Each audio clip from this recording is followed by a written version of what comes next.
Lyme disease. Lyme disease. Lyme disease. Lyme disease are on the rise. You brought a tick. The Lyme disease, the ticks, they're everywhere. What is Lyme disease? Yeah. Before that, firstly, let's dive into the case of Una and Julie. Lyme disease, it's serious and can be fatal. Una, ABD'de yaşayan genç bir Japon kadındı. 10 yıl aradan sonra ailesini ziyaret etmek için Japonya'ya gitti. Ama ne olduysa orada oldu. Annesinin açıklamayan bir yorgunluk başladı. Çenesini açmakta zorlanıyor. Sinirsel ağrılarla boğuşuyordu. Doktorlar ilk şüphelerini tetanus üzerinde yoğunlaştırdı. Testler yapıldı. Ama sonuç tetanus değildi. Tamamen başka bir şeydi. Bu sırada ülkenin diğer ucunda Brooklyn'de işler iyi gitmiyordu. 10 yaşındaki Julia, dans etmeyi seven, enerjisiyle etrafına neşe saçan, küçük bir kızdı. Hayat boyunca ne hastaneye yattı, ne de kronik bir hastalık geçirdi. Ama bir anda her şey değişti. Eklem ağrıları dayanılmaz hale geldi. Yorgunluk artıyordu. Bacaklar hissizleşti. Eklem yerlere kilitlendi. Ve sadece birkaç hafta içinde tekerlekli sandalyeye bağımlı hale geldi. Peki ne oluyordu? Una ve Julia aynı şeye yakalanmıştı. Lyme hastalığı. İkisi de aynı kötü şöhretli bakteriyle enfekte olmuştu. Borrelia burgdorferi. Bu spiral şeklinde bir bakteri.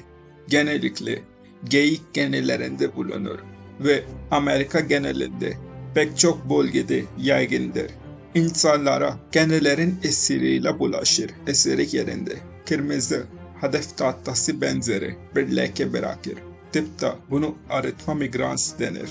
Yunan'da, Pensilvanya'da kamp yaptığı sırada bir geneyle temas etti, doğrulandı ve Japonya gitmeden yaklaşık 3 ay önceydi ve belirtileri başlayınca hemen tedaviye başlandı. Bu bakteri bazen bu yüzyılın frengisi olarak adlandırılır. Çünkü tıpkı 1090'ların başındaki frengi gibi Lyme hastalığı da çok sayıda hastalığı taklit eder. Teşhis edilmesi oldukça zor olabilir. Ayrıca Borrelia'nın spiral şekli sadece estetik değil, biçim değiştirip vücut dokularına daha derinlere girerek bağışıklık sisteminden saklanabilir. Sistemin gözünden kaybolur ve insan vücudunda bir hayalet gibi yaşamaya başlar. Tıpkı frengi gibi. Lyme hastalığında olan şey aslında şudur. Susam tanesi büyüklüğünde küçük bir kene teninize tutunur ve Borrelia bakterisini kan dolaşımınıza enjekte eder. Erken bir belirti olarak arıtma migrans adı verilen hedef benzeri bir kızarıklık oluşabilir ama bu her zaman görülmez. Bakteri vücutta yavaşça yayılmaya başlar. Eklemleri, sinirleri, kalbi ve hatta beyni hedef alır. İlk belirtiler çoğu zaman kötü bir grip gibidir. Ateş, titreme, kas ağrıları, halsizlik. Bu yüzden insanlar genellikle önemsemez ve hala bu hastalığı doğru şekilde tespit edebilen güvenilir bir test yöntemi bulunmuyor. Mevcut testler ise çoğu zaman yanlış negatif sonuç verir. Yanlış negatif, yani test sonuçları temiz çıkıyor gibi görünse de kişi aslında hasta olabilir. İşte buna yanlış negatif denir. Bu yüzden zamanında fark edilmezse hastalık eklem deformasyonlarına, sinir ağrılarına, ritim bozukluklarına ve hatta yüz felcine yol açabilir. Ama erken antibiyotik tedavisiyle tam iyileşme mümkündür. Geç kalındıysa bakteri çoktan derinlere inmiş olabilir. Bu da antibiyotiklerin etkisini büyük ölçüde azaltır. Borrelia burgdorferi adeta bir hayatta kalma uzmandır. İlk olarak yüzeyindeki proteinleri değiştirir. Tıpkı klik değiştiren bir casus gibi arananlar listesinden sıyrılır. Ayrıca vücudun bağışıklık sistemi tarafından zor erişilen noktalarına sığınır. Eklem kapsülleri sinir sistemi gibi ne bağışıklık hücreleri ne de antibiyotikler bu bölgelere kolay ulaşamaz. Üstelik bakteri düşük metabolizma moduna geçebilir. Bu da antibiyotiklerin etkisini azaltır. Çünkü çoğu ilaç aktif çoğalan bakterileri hedef alır ve Lyme hastalığının belirtileri sabit değildir. Bazen sadece yorgunluk, bazen hafıza bulanıklığı, bazen kalp çarpıntısı, hatta psikiyatrik belirtiler bile görünebilir. Multiple skleroz gibi ya da panik atak gibi. Lyme her seferinde başka bir maske takar.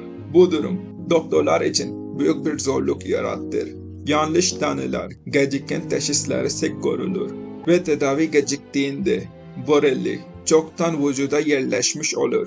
Antibiyotikler artık işe yaramaz hale gelir. İltihap kronikleşebilir. Modern tıbbın ulaşmayacağı dokulara zarar verir. Bu yüzden erken teşhis ve doğru tedavi kritik öneme sahiptir. Aksi halde hasta uzun süreli bir savaşın içine sürüklenir.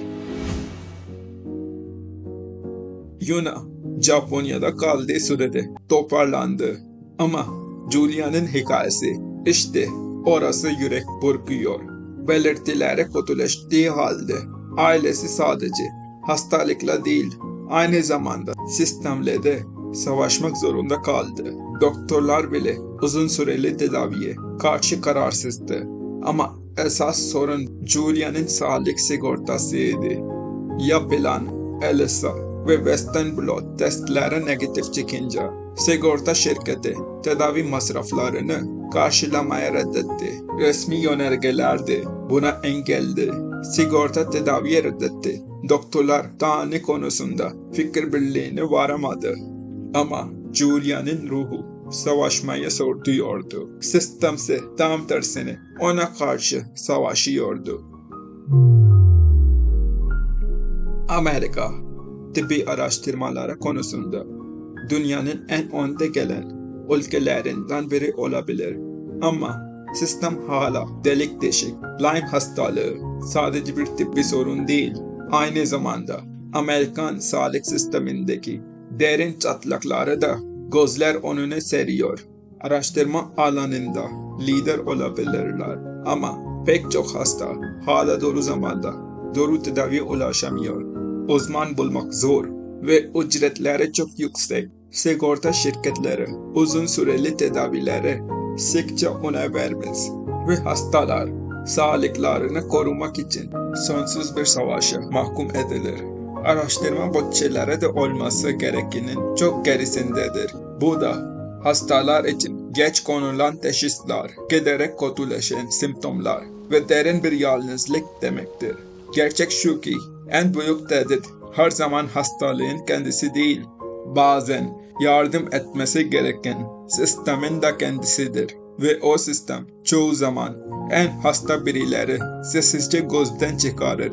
Lyme hastalığının hikayesi sadece bakterilerle ilgili değil, aynı zamanda toplumun en kırılgan olanları nasıl koruyamadığının da bir göstergesidir. Son zamanlarda sıkça duyduğum bir şikayet var.